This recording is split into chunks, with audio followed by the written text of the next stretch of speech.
Hello and welcome to another episode of my Productivity Mastery series. My name is Pullein and today we're going to get controversial because I'm going to dispel many of these productivity tips that are so-called really helpful but actually are counterproductive. Now I'm going to give a caveat here is if some of these tips do work for you, then don't change them, because really all good productivity systems are built by the individual. They're not copies of somebody else's. So the idea is if something's working for you, then don't change it. But these things that I'm going to talk about today, in my experience with working with myself and also with my clients, I've discovered just don't work. They cause more problems than they are worth. Let's get on with the first one.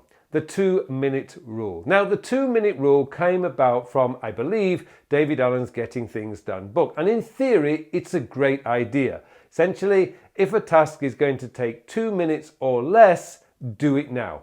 That's great. However, there is a problem. In today's world, there's multiple tasks that will take 2 minutes or less. And let's take email, for example. If you get 80 emails in one big lump, when you check your email for the day, you've got 80 emails in there and you want to get that inbox clear. But if you apply the 2-minute rule, only 10 of those and you've lost 20 minutes. Now, just to give you an indication, I don't apply the 2-minute rule. So what happens is when I process those 80 emails, after 15 minutes, my inbox is completely zero. Zero tasks, zero emails in there. And that's because essentially I'm just asking one question.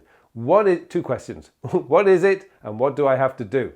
So if I get an email where I need to give a reply, it goes into an action this day folder. If I get an email where I think, I might need to keep this, it gets archived because email search these days is phenomenal. And thirdly, if I get an email where I think, don't need this, delete.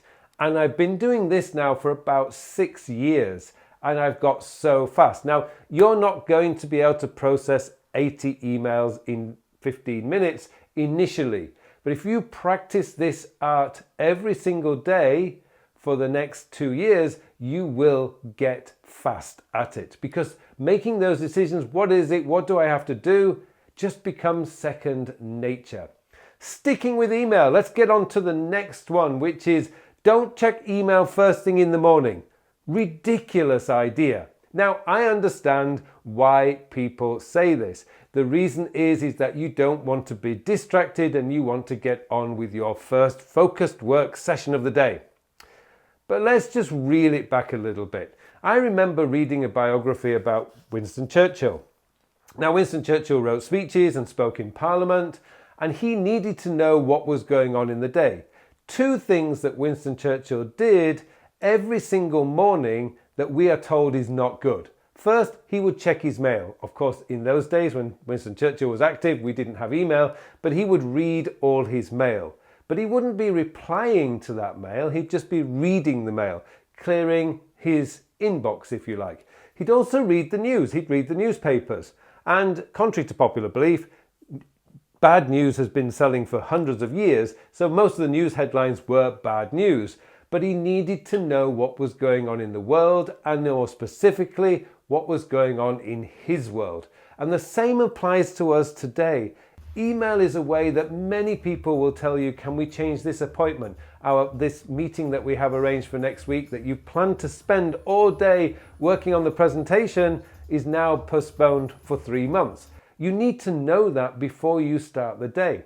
So avoiding looking at your email first thing in the morning is just ridiculous because it's a way that most people still communicate. I know many companies employ Microsoft Teams or Slack, but what you want to be doing is you need to know what's going on in the world. And things change, and most of that time is communicated through email. You need to get a grasp of what needs to be done today. Hiding from it is not going to help you. The other problem with not checking email first thing in the morning is I don't know anyone who doesn't sit there trying to focus on that first big task of the day and not worry about what they might be missing in their inbox. You don't need that stress. Go into your inbox, get it cleared, Don't necessarily, and I should say, don't do email. You're just clearing that inbox so that when you do sit down, say 30 minutes later, for that first task of the day, that first big task of the day, your mind is clear. You're not worrying about what you're missing. The fear of missing out is real, and you don't need that anxiety and that stress worrying about what may or may not be in your inbox. So that's the second myth. Do check your email first thing in the morning because it gives you a good handle on what's happening in the world before you get started on your big task of the day. Again, we're going to stick with email. Seems to be a lot of emails here. The next one is snoozing email. Now, I know not all mail applications will allow you to do this, but I know Gmail does, and some third-party applications will allow you to snooze an email. Essentially what it means is when an email comes in and you can press a button and it will disappear and come back in, say, a day's time or 2 days' time or 3 days' time. What's the point? You see, the problem is you've seen the email and now you've just sent it away for 3 days or 2 days or however long you've got it set, and it's going to come back. You know it's going to come back. Now this is a little bit like with task managers adding dates to all the tasks that you put into a task manager. We end up randomly putting dates on these and they all just come back at the same time. So we keep snoozing it or keep rescheduling it. Just deal with it. An email comes in, even if you're not sure what needs to happen, just move it to action this day, and then later in the day when you do communication time, which is a block of time you have set up, which allows you to block out time just to deal with communications, you can then, in a better frame of mind, decide what needs to happen with that email. Snoozing is a ridiculous invention because it just delays the inevitable. Get it done, make a decision, do something with it now so that you don't have hundreds of emails that you've snoozed all coming back at the same time. Now I know many people are going to disagree with all these and say, no, you're wrong. That's fine. As long as it works for you, that's what matters.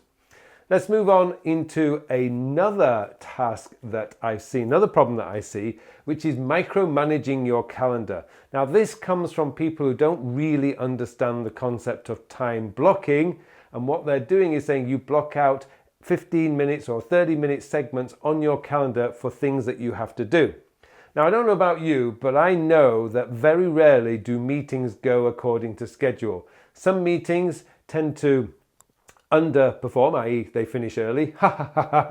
Not many, but some do finish early. Most meetings overrun. Now, they may overrun by only 2 or 3 minutes, but 2 or 3 minutes times 10, and you've got 20 to 30 minutes of overrun. If you're micromanaging your calendar, you're going to get stressed out. The other problem with micromanaging your calendar, i.e. blocking out the whole day for different activities, is you've got absolutely no flexibility for the inevitable emergencies that are going to come up. Rather than blocking out individual segments like the whole day, keep it blank and only have blocks of time for things that you're genuinely going to do. Keep the rest of it free. This makes your life feel so much more flexible. It gives you the opportunity to say yes or no based on your calendar because you're not strictly applying different parts of the day. It gives you that flexibility. It's really important that you get that done. So there are just a few of the productivity tips and tricks that I hear about that makes me laugh because I know they don't work. Now, as I say, for some of you, some of these may work. If they do work, that's fantastic, and I'm not suggesting you stop using it. But for most of us, delaying your email by hitting the snooze button, that's just silly because you've got to deal with it at some point. Deal with it now. Not checking email in the morning. Well, you need to have a grasp of what's going on in the day. You need to know if meetings have been cancelled. You need to know what's going on in the world. Check your email in the morning, but don't do email first thing in the morning. There's a better time for doing that. There are all these things that I've heard out there, like the 2-minute rule and blocking out segments for the whole day so that you can get on with the work. None of these I've discovered actually work, and they end up creating so much anxiety and stress. Keep it free, keep it flexible, Make decisions the night before so that you've got a plan for the day and don't overschedule yourself. It's so much easier, it's less stressful, and you still get an awful lot done. Well, thank you very much for watching this video. It just remains for me now to wish you all a very, very productive week. Hello, thank you very much for watching my videos. Now I have something exciting to tell you about. Recently I have developed a brand new time management system. It's a system designed to manage your time in the 21st century.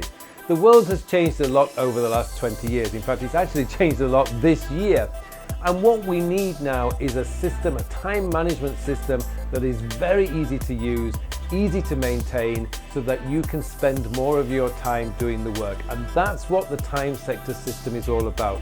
It's going to change your whole belief system about the way a time management system should work, because this focuses on when you are going to do the task. And let's be honest, it doesn't matter how motivated, inspired, or how urgent something is. If you don't have time to do it, it is never going to get done. And that's what this system is built around, getting your work done, so you can spend more of your time doing the things that you want to do. I hope you join me in this course. The full details of the course are in the show notes below, so please join me, and thank you very much for watching this brief video.